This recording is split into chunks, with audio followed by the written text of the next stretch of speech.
We have seen horrific images coming out of the Israel war, and I have always closed my eyes at graphic content. It makes me sick.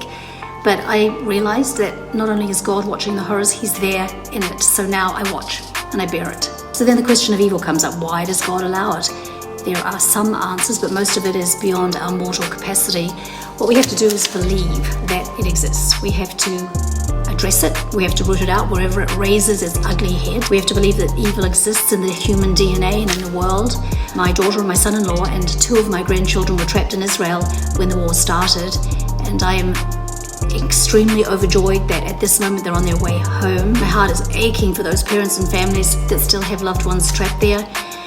Those that are held hostage by savages that feel justified in their evil acts. We must wake up. America has got to wake up, because that same vile monster that just unleashed on Israel is here. I want you to heed these words. While they are saying peace and safety, then sudden destruction will come upon them, like labor pains upon a pregnant woman, and they will not escape. And the Middle East region is quieter today than it has been in 2 decades. Evil is always working. Evil never stops. Evil must be stopped. So pray for Israel. Pray for the many families suffering. Pray for peace. And that the Prince of Peace, Jesus the Messiah, will return soon, because that's when it all ends.